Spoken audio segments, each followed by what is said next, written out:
first, let's go to our first conversation today, as Nigeria's insurance market has great potential given its position as Africa's largest economy, its substantial oil and gas reserves, and its young and growing population.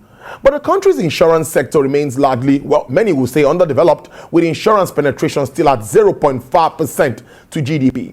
Despite its huge investment potential, the sector is still faced with a series of challenges, such as inappropriate pricing, risk profiling, and poor product market fit, inadequate distribution channels, and low public confidence. However, for the insurance market to record massive growth and contribute significantly to the economy, analysts are of the view that the industry needs the support of government to improve trust, to deepen micro insurance activities in the Nigerian economy.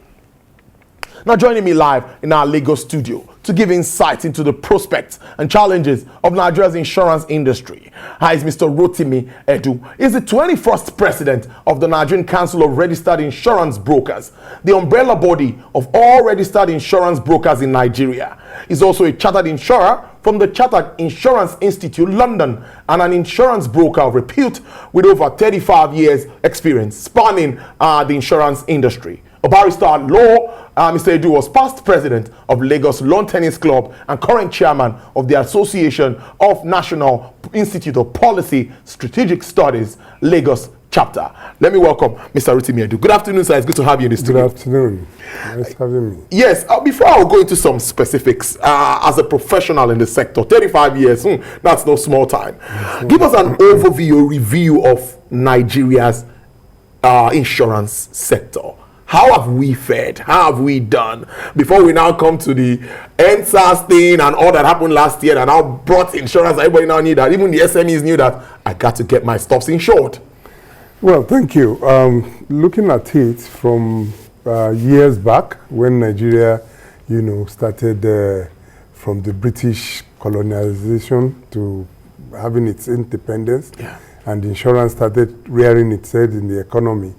It was very tough in the beginning, as most companies then were owned by individuals, and they saw it as a business for them, where profit must be made, where probably claims were not attended to on time, and where probably, there were so many tiny details in the policies that makes people don't want to do their insurances.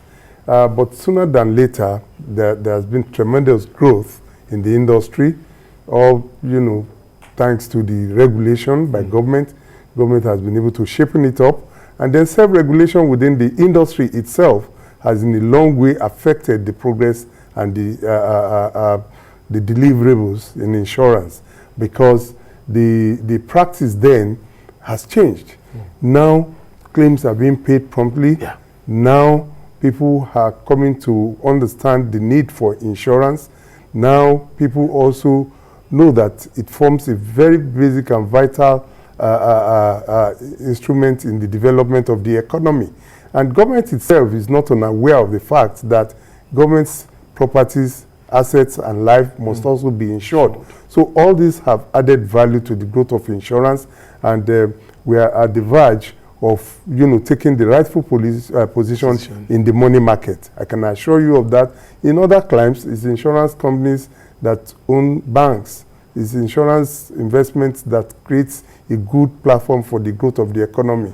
But we weren't there before, but I'm assured that we are getting there and we'll be there very soon. A great way to start this conversation. The extent of compliance with compulsory insurances in Nigeria.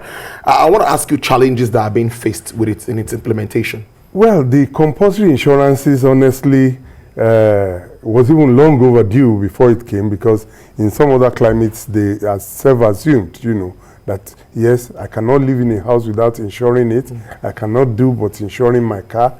But you see, the compulsory insurances that have been so identified, even though we still have more, but like motor third-party insurance, like public liability, public building insurance, like the workmen's compensation, all these were, the group life were made compulsory so as to, add value to the lives of the people.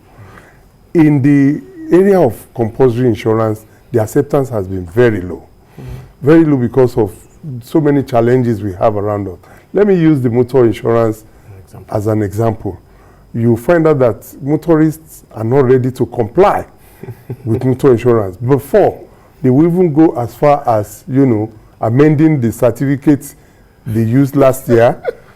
I use for the present year. I use for the present year. Apart from that too, people who are not meant to sell insurance are also selling it. And I'm going to make a special appeal to the state governments, because you find out that even VIOs now are selling insurance.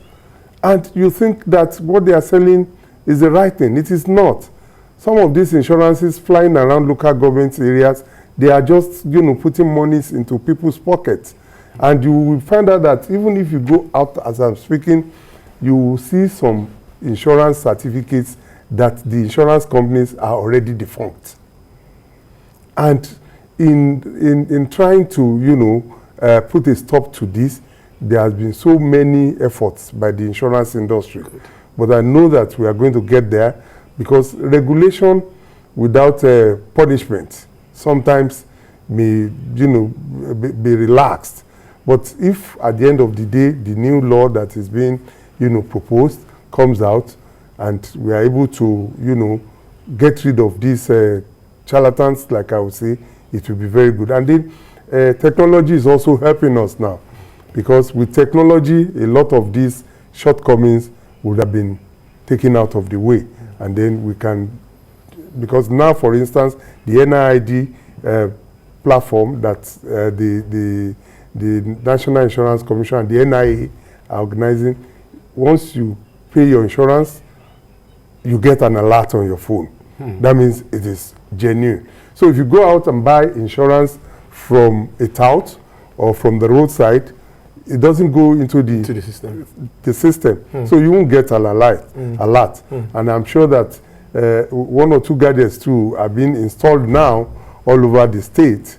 I will use Lagos State, because Lagos State is very dynamic in achieving so many things, that you get a text on your phone now to say that you have been fined certain amount, because people thought it was just because of cameras before. But now insurance is included. Very interesting. But insurance brokers also have a way to support this. That's the campaign and all of that. How would you assess their role in making this, to actualize this? Well, you see, the insurance brokers really are the professional arm of the industry. They are the biggest stakeholder in insurance, because they go out there, negotiate your premium for you. They advise you on the various type of insurance that you need to have. They also go beyond that to assist you when there's a claim. Instead of using your time, your valuable time running after the claims, they do that for you because of their knowledge and their experience. And the value they've added to the insurance practice is such that once a claim crystallizes, they take it over from you, and they help and enable you to get your compensation adequately and on time. But then, that is not the only thing that, we have done to add to these compulsory insurances. The insurance industry, immediately we see some of these things coming up, we always alert the government. We always alert. I remember when there was this collapse of the 21-story building. Okay. Immediately we wrote, in Ikoyi, we wrote to the government trying to advise them, and government followed suit, created a committee, and I know that with that incident alone, we are going to have a clear view of what should be done before you start your construction. We are also, relating with the various industry stakeholders in terms of building control, building collapse. So we are talking to architects, we are talking to the quarry, we are talking to, estate surveyors, so that we can synergize our thoughts and thinking and ensure that before you give approval, ask for insurance. Because when it happens, we sometimes can't move forward. It's an economic loss to the nation. And I want to also seize this opportunity to say that the compulsory insurance system should be extended to include marketplaces. Because when markets get burnt, people start crying. For God's sake, you are selling, you are making profit. Pay 10,000 or 100,000 for insurance and leave the government alone to divert that money to other areas of needs in the economy. But you find out that immediately these disasters occur, government will now come out to say they are compensating, those people. Whereas insurance is there for you as a mitigation to whatever loss you may have. Insurance will bring you back to the position which you have occupied just immediately before the loss. Interesting. Government assets, you touched on that during the introduction. How well, any improvement with regards to getting them insured? Well, I must say that's a little bit of a problem area. Government has been trying. We know because of the economy, government may not be able to do as much as they do, but at least I give one kudos to the federal and the state governments in terms of ensuring the lives of their employees. Yes. They have good group life in place, and the insurance is actually helping out in that. But if you look at the area of assets, it is a great economic loss to this nation. I don't think, and with the exception of Lagos state government, maybe Ekiti state, and those that I have relationship with, yes. But the federal government, their assets are not insured except some of the MDAs. And it's the MDAs really that should be in charge. They should ensure that they put this into their various budgets at the beginning of the year. Government has made a law that all public assets must be insured. So why is the lawmaker not complying? It's not complying because people on that seat in the various MDAs probably don't see it as necessary. And insurance industry has tried to really educate them through various fora, through various, interventions. But unfortunately, I don't know what is wrong, because if they had imputed this into their budgets, it might be easier for, insurance practitioners to actually follow up to ensure that these assets are covered. But they are not. Even their third-party liabilities are not. If government vehicle hits you now, if a policeman hits you, you dare not start anything with him. And because there is money to, buy another one or build another edifice, government doesn't seem to bother. But in a good economy, these are the drivers of good GDP, because government will have retained funds that they can use to do infrastructural development, to do so many programs for the people. But when you keep using that fund to replace your assets, which you should have insured, then it's a big loss to the economy. Of course, it is. It is. I'm looking at the role of insurance brokers now contributing to Nigerian economy straight up. Now, to what extent do you think the broking subsector has aided the insurance sector's contribution now to the entire gross domestic product of Nigerian economy? There's quite a lot that the insurance broking industry has done in the area of investments.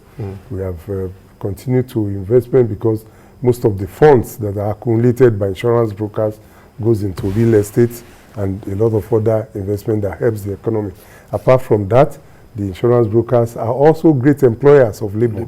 They have employed so many people. We have over 600 brokers, and we still believe we are not enough. At least there must be one broker in each local government, and each broker will have minimum of about 5 employees, minimum. And with that, that means that we are also contributing a lot in the area of employment. And it's not only that, the retention of funds is an area where the insurance brokers also play a good role, most especially reinsurance brokers. They try to, in their practice, they retain funds that would have, gone outside the country through reinsurance, by ensuring that the minimum retention in the country is met, one, and then they even spread the other excess within the insurance companies rather than taking them outside the country, which is a capital flight as far as I'm concerned. So for this, you find out that the insurance broking industry are really playing a pivotal role in the scheme of things. And the basic one is that they keep looking for businesses which, at the end of the day, if there is a claim, they are also responsible for the compensation, which means that you don't have to go into your deposit.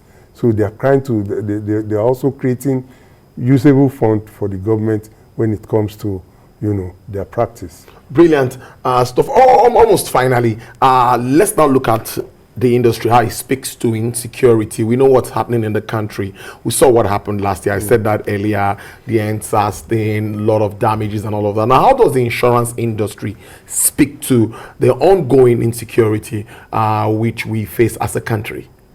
Well, it's really a problem, and it's not only the problem of insurance industry, it's a national problem. Yes, it is. But insurance has been able to create certain things that can edge against the insecurity and reduce them.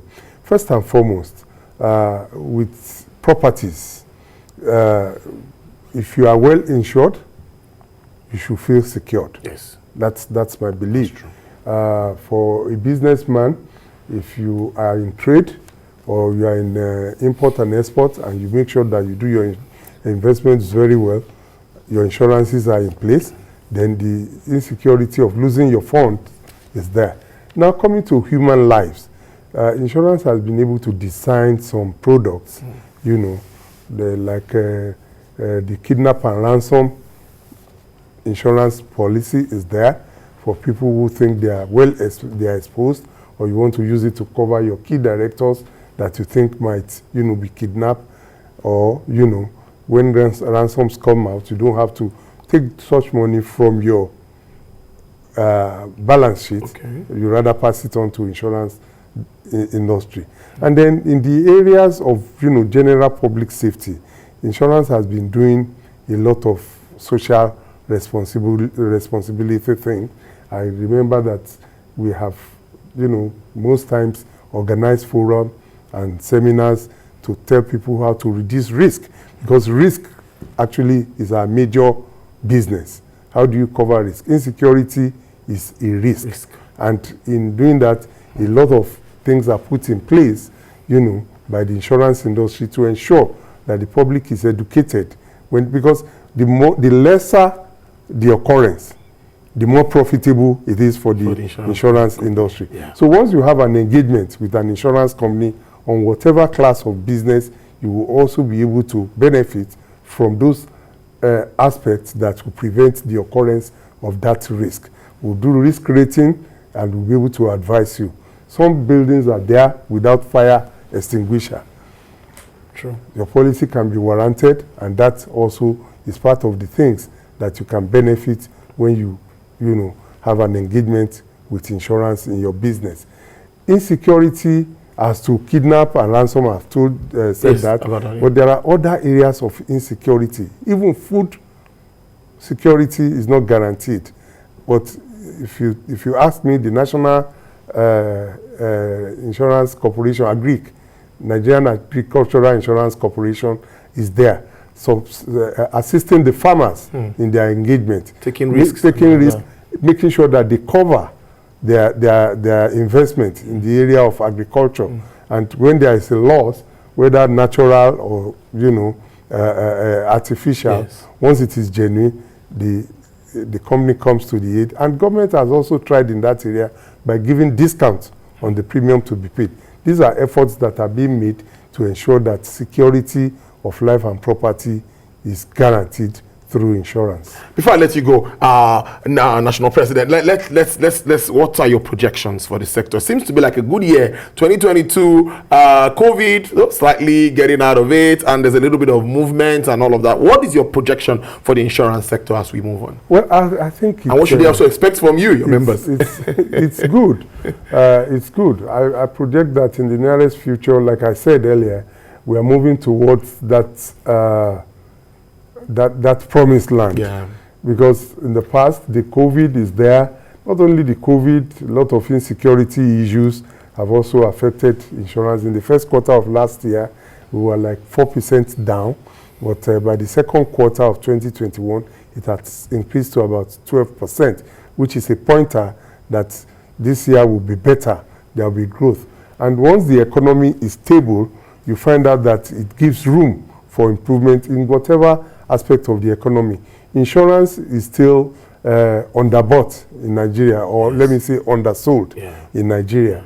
And we are making all effort, concerted efforts, both government and the practitioners, all the stakeholders. We are putting heads together every day to ensure that we bring insurance to that level where everybody will be comfortable, and you know that yes, your money is worth the while. Nowadays, if you have a claim, you have recourse. If you are not paid by the underwriter or the insurance companies, you can report to National Insurance Commission, or you can report to the various associations, industry associations that are existing to do self-regulation, and they will handle your claim for you. Beautiful. And you'll be okay. Beautiful. It's a good way to leave it. I've been speaking to Mr. Rotimi Adu, who is the 21st president of Nigerian Council of Registered Insurance Brokers. Thank you so much for joining us on our Lagos studio live. We appreciate this, Mr. President. Do enjoy the rest of your day. Thank you very much.